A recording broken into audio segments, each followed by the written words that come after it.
numbers 2 and 3. Environmental Protection Authority Bill, Committee Stage continued. Dairy Industry Restructuring, New Sunset Provisions Amendment Bill, Committee Stage. I declare the House in committee for further consideration of the Environmental Protection Authority Bill and consideration of the Dairy Industry Restructuring New Sunset Provisions Amendment Bill. Mr. Chairman. Mr. Speaker.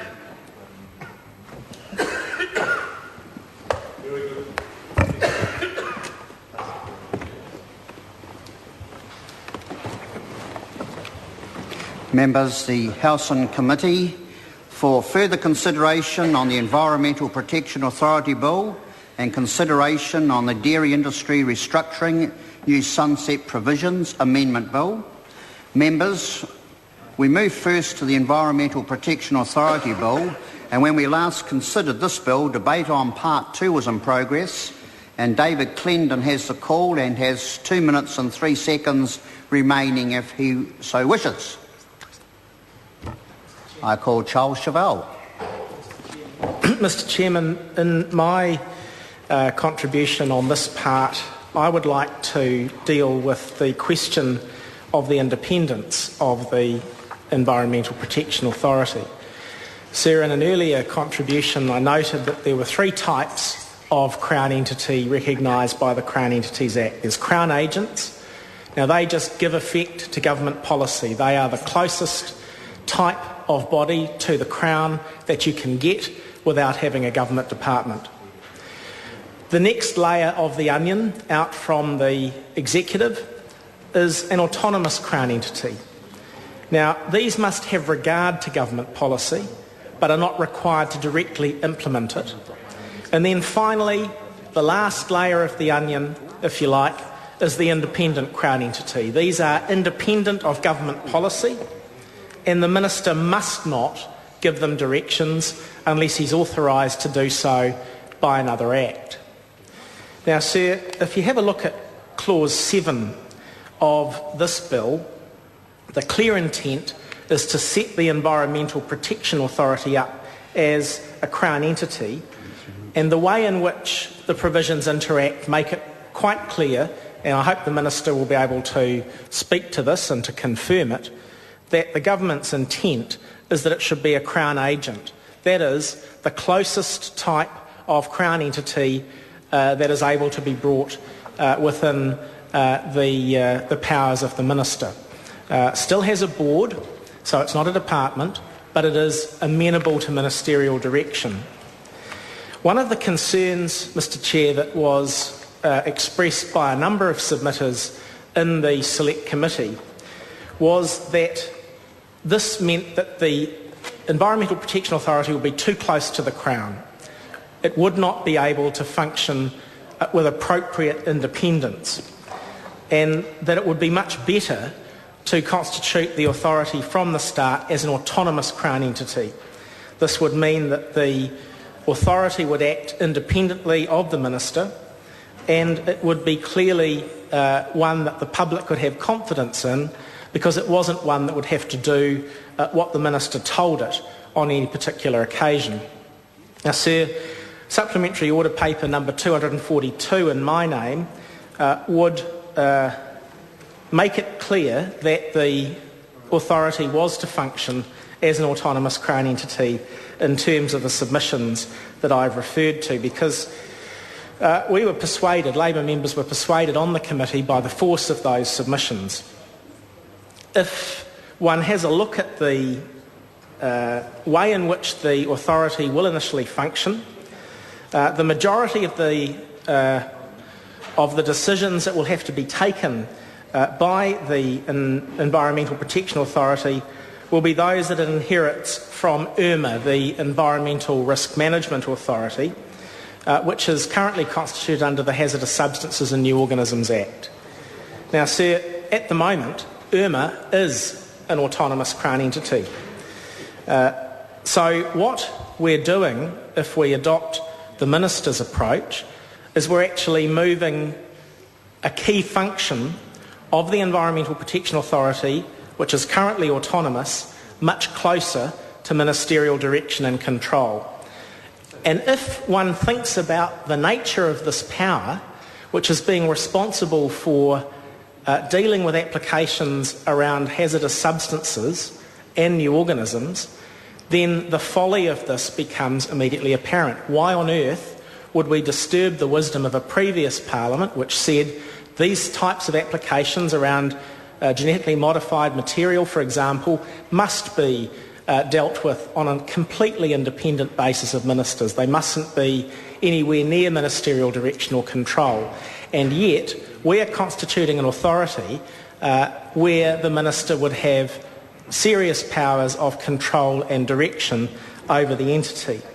Now, there's no justification advanced in the regulatory impact material or in any commentary that I've seen for moving this power closer to the Crown.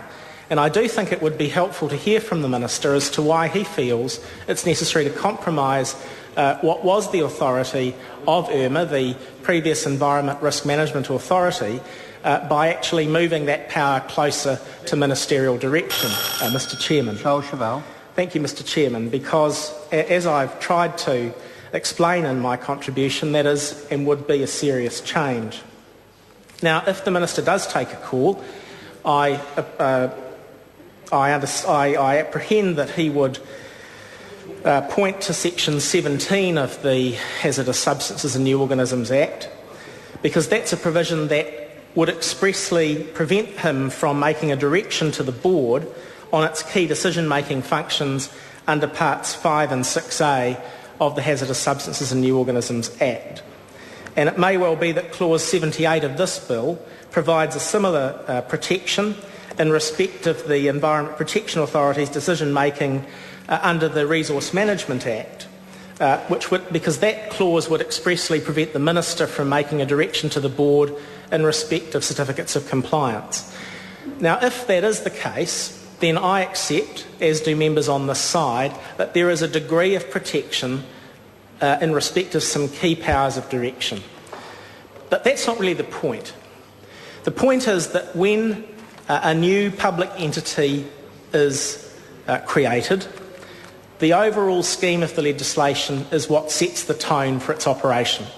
Anybody who's worked in an establishment entity in the public sector would know this. But it's not just limited to the public sector, it's the same when you're starting a private sector entity. The overall direction, the overall tone is set by the key establishment documents. In the case of the private sector Articles of Association and the mood of the owner as communicated to the employees and key staff. In the case of a public entity, by the empowering statute. And this is a statute which starts with the premise that the Minister is able to direct. The Minister is able to control. The authority is not the independent or autonomous Crown entity that hitherto existed in respect of IRMA, an entity that is abolished by a later provision of the bill.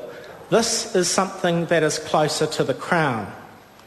Now, why should we be concerned about this? Well, as has been said by a number of speakers in this debate so far, what is needed desperately in this country is a strong, central, comprehensively empowered, independent authority to deal with environmental issues. Do we have that in this legislation? Regrettably, no. And this should be of particular concern, I think, to members who want to contemplate the make-up of the Establishment Board, because not only do we have a power being brought closer to the Crown, we have an Establishment Board chaired by a former National Party candidate. Now, Kerry Prendergast is somebody for whom I have a lot of time and respect. She was an excellent Mayor of Wellington. She treated all people with whom she had dealings politically with absolute fairness in my experience. But nonetheless, she was a candidate for the National Party at a not too distant general election. And the chair of the Select Committee, who is yet to make a contribution in the debate, but I do look forward to that contribution because everybody agrees that he is a fine chair of the Select Committee, would perhaps like to just think about whether or not the optics, to quote one of his colleagues of this, is a very good look here. A politicised chair of the Establishment Board, as well as these powers much closer to the Crown than is the case at the moment. So rather than see a statutory scheme where the EPA is obliged to give general effect to the Minister's objectives, with specific exemptions for independence where the Minister thinks that that's a good idea, we'd prefer the reverse position. Start with the position of independence or autonomy, and then give the Minister specific powers of direction if this Parliament thinks he needs them. That would be a perfectly acceptable way to proceed. It would allow the government to communicate its general policy objectives to the EPA, but it would allow the EPA to proceed on an independent basis and win public confidence. We're not putting in place that scheme, members. We're putting in place the opposite scheme. And I think, and I know that other members on this side of the House agree, that this is the wrong way to proceed. When it is the desire of the House to create a new, independent, transparent organisation, the statutory scheme is actually the opposite of what is desired to be created here and what I think, sir, is ideal.